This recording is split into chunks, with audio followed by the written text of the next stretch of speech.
Programang ito ay rated SPG. Striktong patnubay at gabay ng magulang ang kailangan. Maaaring may masiselang tema, lengguwahe, karahasan, sexual, horror o droga na hindi angkop sa mga bata. Takot na nagtatakbo itong si Lynette dahil pinaghahabol siya ng lalaki na may hawak ng baril at nang may biglangang isang putok ng baril ang narinig. Sino kaya ang nabaril?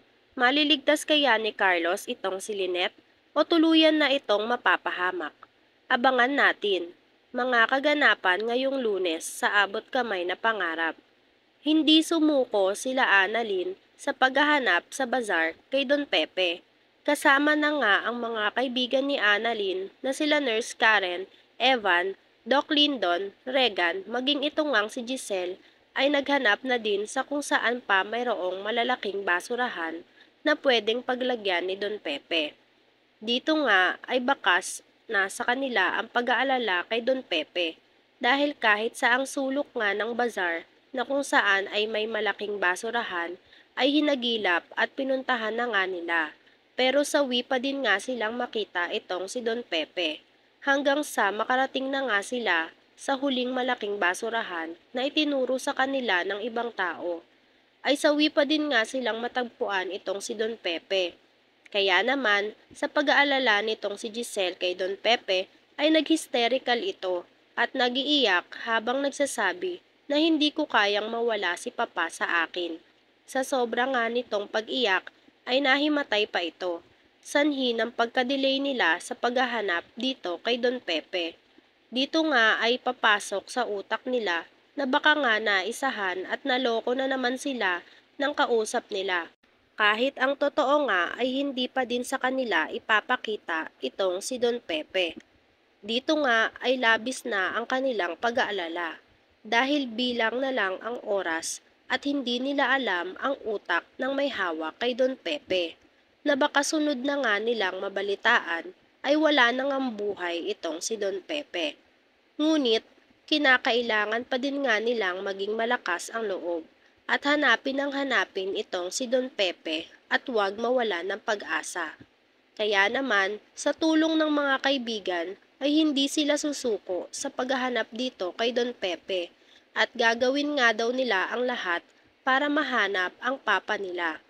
Sa kabilang banda, nangangamba itong si Moira na baka maisahan siya ni Balahadja sa hawak nitong pera na ibinigay ni RJ dito.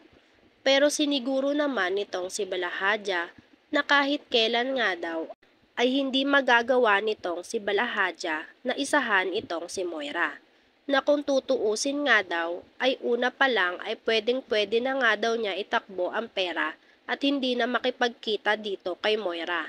Kaya naman, pumayag at nakumbinsi na nga itong si Moira na si Balahadja na nga ang humawak ng pera na kinita nila sa panloloko nga dito kay RJ.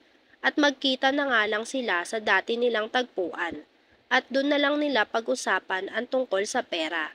Dahil nga sa may nakakita sa kanila at baka mahuli at mapurnada pa ang pera na hawak nila. Samantalang, pagkaalis nga ni Balahadja ay agad tinawagan ni Moira si Zoe para kamustahin si Don Pepe. Dito nga ay sinabi ni Zoe kay Moira na natatakot siya sa maaaring mangyari at kung paano ito kapag nagising nga daw itong si Don Pepe at makita nga siya nito at pagpumilit na tumakas. At syempre nga bilang masamang tao nga itong si Moira ay sinabihan niya itong si Zoe na bantayan mo maigi at kapag kumilos ng masama at tumakas ay barilin mo. Pero takot na tinanggi at tumanggi itong si Zoe sa utos ng mami niyang si Moira dahil hindi niya daw kayang bumaril ng tao at pumatay, lalo na nga itong si Don Pepe. Dito nga ay napagsabihan pa nga ni Moira si Zoe na malakas kang tao Zoe, you are a fighter. Kayang-kaya mo yan at kakayanin mo.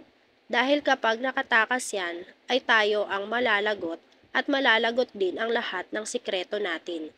Kaya naman no choice itong si Zoe kundi sundin ang pinag-uutos ng kanyang mami Moira na bantayan maigi itong si Don Pepe upang hindi makatakas. Sa kabilang banda, nakakuha ng tiyempo sila Doc Katie para maitakas nila si Lynette sa kamay ng masamang lalaki. Nagtatakbo sila hanggang sa nakahanap sila ng tulong sa guard. Ngunit hindi pa nga ito nakakatulong ay nabaril na nga agad ito ng tauhan ni Moira. Kaya naman, sa takot, ay naghiwalay ito at naiwan itong si Lynette kila Doc Katie. Nakatakbo ng malayo itong si Doc Katie habang itong si Lynette nga ay kumuha ng ballpen sa kanyang bulsa at yun nga ang ginawa niyang depensa at weapon para ay maipagtanggol niya ang kanyang sarili sa lalaki. Habang nagtatago naman itong sila Doc Katie, ay naisend na nga niya ang pin location nila dito kay Doc Carlos. Agad siyang tinawagan nito para kumpirmahin at itanong kung para saan nga ang pin location na sinend niya. Dito nga ay naibalita na ni Doc Katie na dyan sa pin location na yan ay ang lugar kung saan naroon itong si Lynette at hinahabol daw ng mga magnanakaw. Kaya agad naman nagsabi si Carlos na pupuntahan na nila ito ni Harry at ililigtas nila ito sa kamay ng tauhan ni Moira. Nagkaroon naman ng pagkakataon nitong si Lynette na makapagtago sa mga sasakyan na nakaparking upang maisahan at matakasan nga niya ang lalaki. Takot na takot si Lynette dahil sa may hawak nga itong baril at baka kapag naabutan siya nito ay barilin na lang siya nito ng bigla. Dahil sa pinahirapan niya nga itong habulin siya. Maliligtas kaya ni Carlos si Lynette o tuluyan ng mawawalan ng asawa itong si Carlos dahil sa pananakal at pagiging selfish niya dito kay Lynette? Makikita pa din kaya ng ligtas nila Robert, Giselle, Annalyn, itong si Don Pepe? O tuluyan ng mabubura at hindi masasabi ni Don Pepe ang nalaman niya tungkol sa pagkatao nitong si Zoe? Yan nga ang mga kaganapan at mga dapat nating abangan sa abot kamay na pangarap. Kung gusto nyo ng mga gantong klaseng video ay mag-subscribe at i-like itong video na to. Maraming salamat po.